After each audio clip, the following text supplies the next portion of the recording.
I like to say people are like icebergs, right? What they bring to the office, we see a small surface of. We have no idea what may or may not be going on underneath the surface. And sometimes we're lucky enough that our employees will share that with us, but you just don't know what might be happening. And to not look at that feeling side, that emotion side. So someone's late for work. What's behind that? Like, what are the details behind that? What led up to that? Did they have a childcare issue? Did their car break down? Did their kid get into a car accident? Like, what happened? And like, how are you supporting them through that? And again, recognizing the human and that we're not working with robots. We're working with humans. And, not recognizing that emotional piece and like who people are and what they bring to the table. And whether that's a great day or maybe low energy day or whatever that looks like, it's not validating to people. It doesn't feel good. Welcome to the art and science of difficult conversations, where we believe when you communicate better, you live better. As always, I'm Chris, one of your co-hosts, where I believe in ending accidental leadership. And I'm joined with Lucy, my co-host, owner of Mindfittery, where we empower leaders, their teams, and even their families to communicate and live better. And today, this is going to draw on a lot of my professional experiences. So it's like talking to somebody I've worked with closely, even though we've never worked together before. But just even before we were recording, we were bonding over some of these shared kind of missteps that leaders in all types of firms make.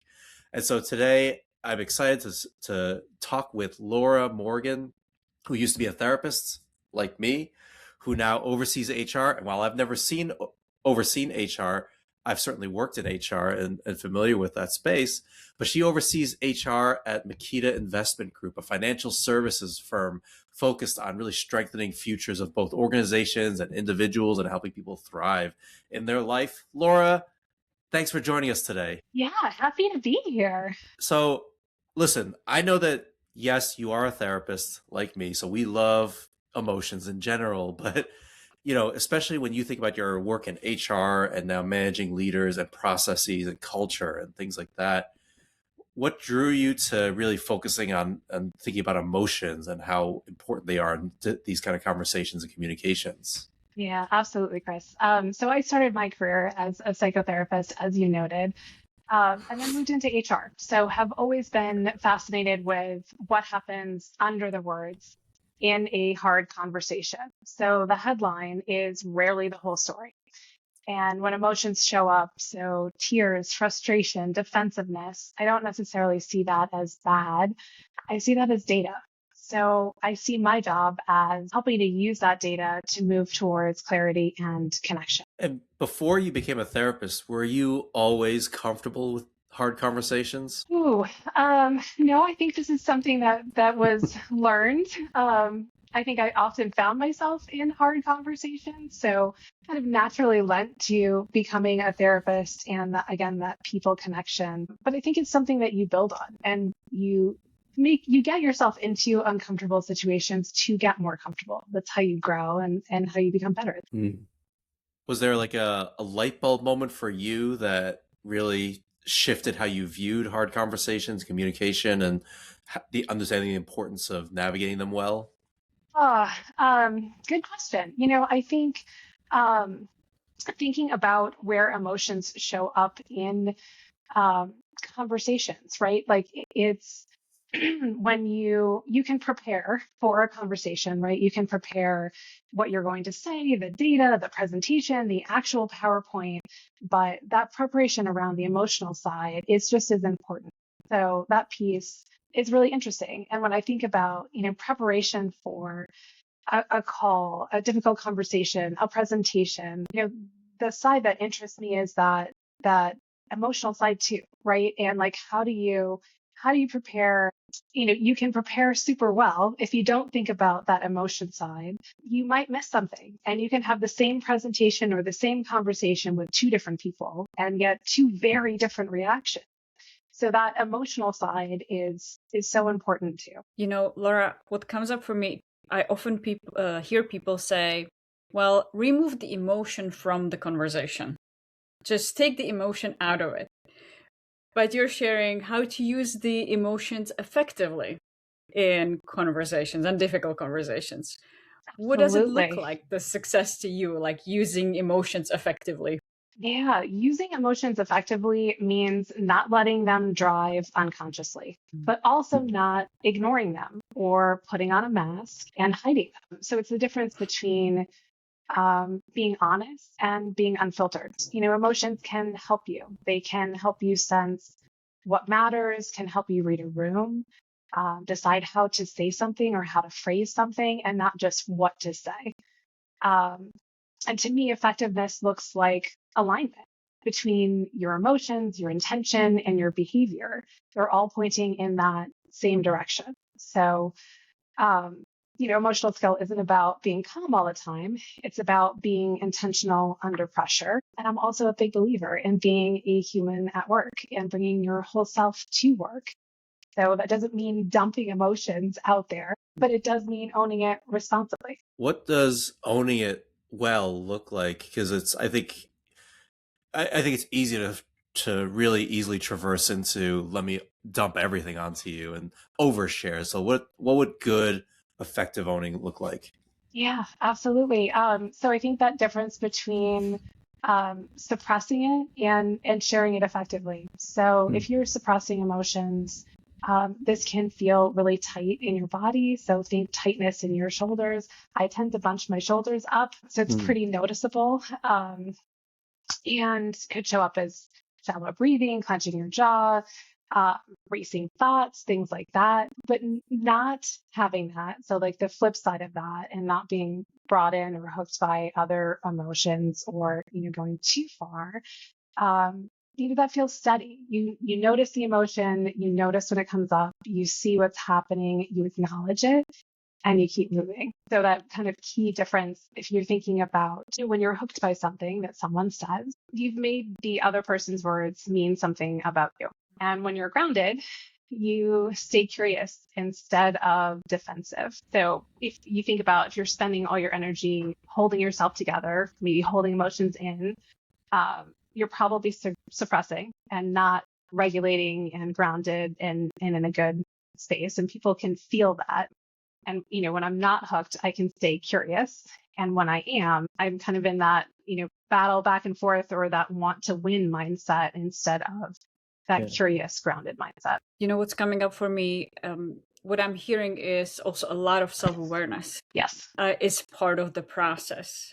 Actually noticing, I got triggered right now. I am angry. I'm getting angry. And being able to regulate and pause. For those listeners that they say, I have hard time when I get upset. I get red in my face. People Mm-hmm. know it. What do I do? What would be the first steps for somebody that maybe is just at the beginning of the journey of learning Absolutely. about their emotions? Yeah, Yeah. absolutely. Pausing is Mm. like the biggest, recognizing what's happening in your body. And when you start to feel whatever those, I'll say symptoms, but whatever those feelings or things are in your body and noticing it and naming it and starting to kind of recognize what is this? Where is this coming from? And then the grounding piece. So regularly try to implement all different kinds of grounding techniques. And that can be anything from, just taking a walk. So walking away from whatever that might be frustrating, whether it's a conversation. I mentioned that pausing. So not getting up and leaving the room necessarily, but, pausing or like asking for space. This is a lot. I need a minute. I need a minute to take this in. Can we revisit this in an hour tomorrow?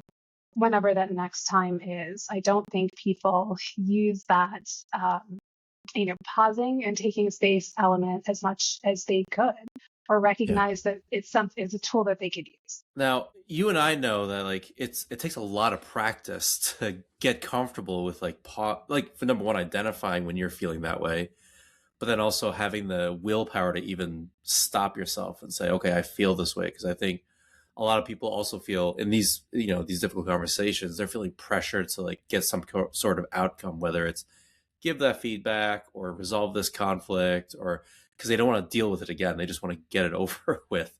Are there are there ways they can practice getting comfortable with number one, identifying those emotions, preparing, and then just even getting comfortable stopping in the middle and saying, I'm not right here. I need to figure this out. I mean, the easiest answer is practice. So, Yeah. and just more self-awareness, and that comes in different ways for different people, right? So that could be meditation. That could be, we all have all different kinds of fitness devices as well. Is setting reminders for yourself, like, how am I feeling right now? Checking in, like, where might I be feeling tension? Where is that coming from? What's happened? Or noticing if you feel particularly frustrated, like, what has happened that's led up to that? Oh, maybe you haven't left your desk for the last 3 hours and you've just been sitting the whole time and haven't moved.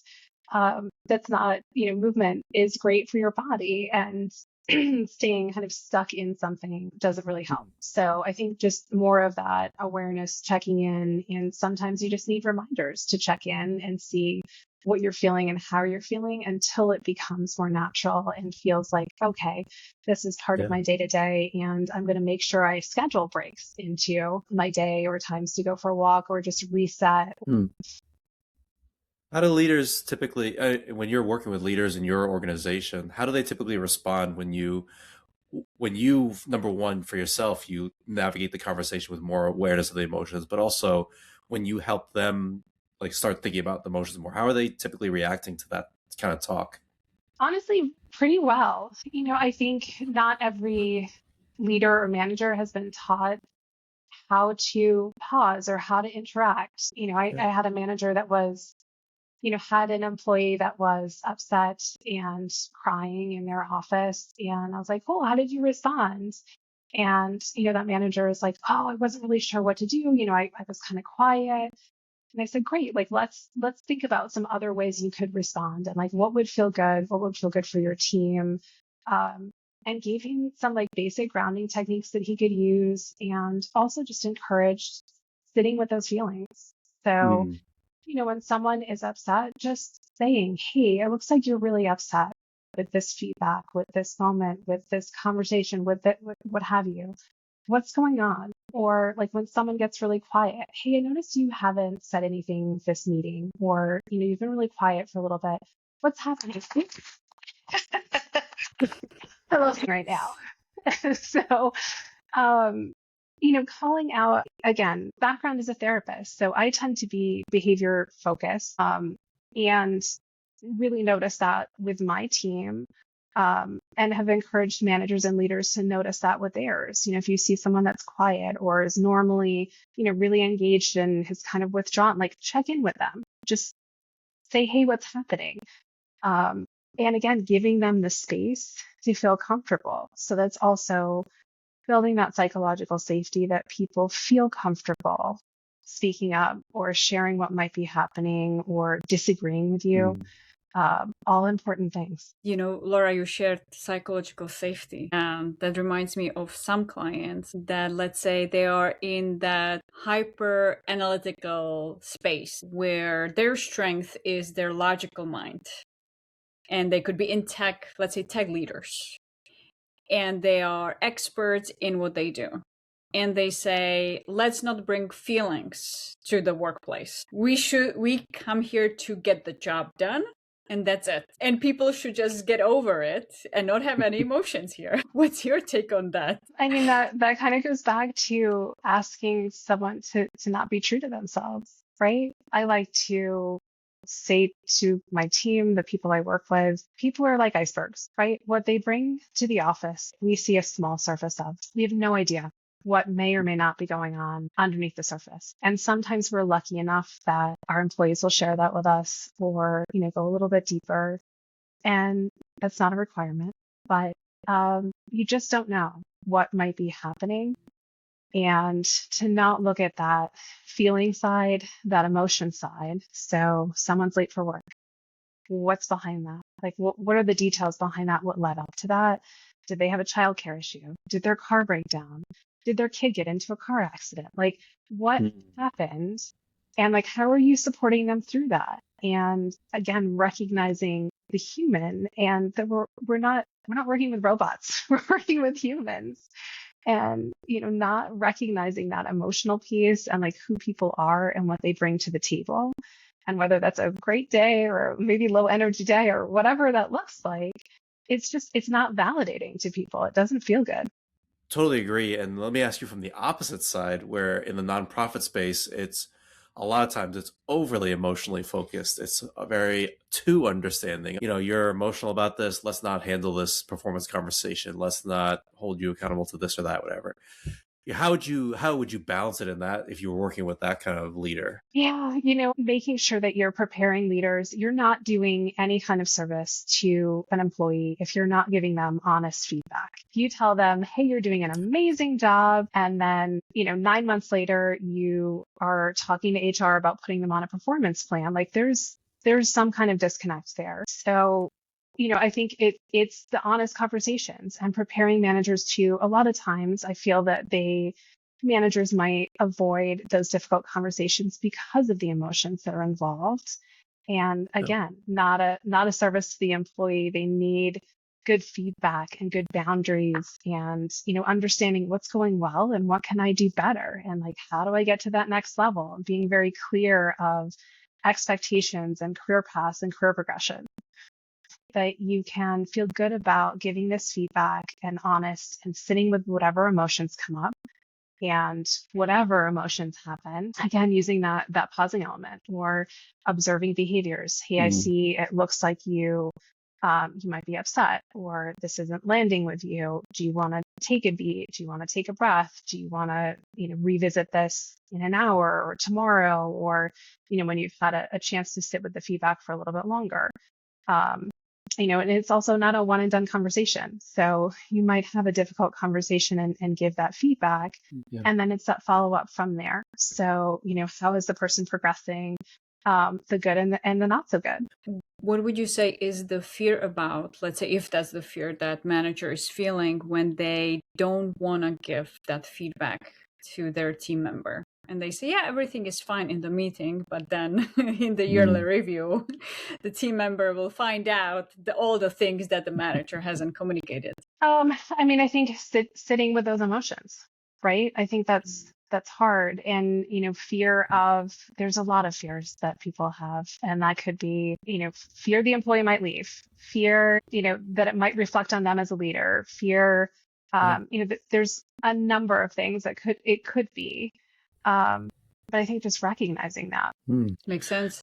What could get in the way for people to manage up when there's the different power dynamics? Power amplifies perceived risk. So feedback upwards can trigger survival instincts.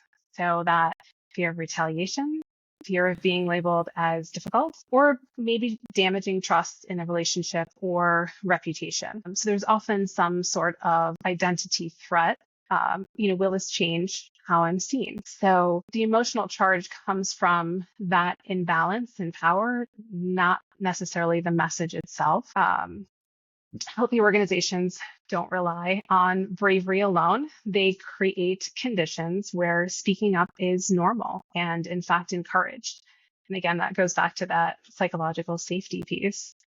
But if I'm thinking about, how do you manage that conversation up with someone that, has more power than you do, whether that's your direct manager or not, starting with that permission piece. So, can I share an observation that might help us to be more effective? And then that next part, so identifying what the shared goal is. What is it that you have in common that you're working on together, working toward? My favorite, situation, behavior, impact. So, what's the situation? What's the specific behavior?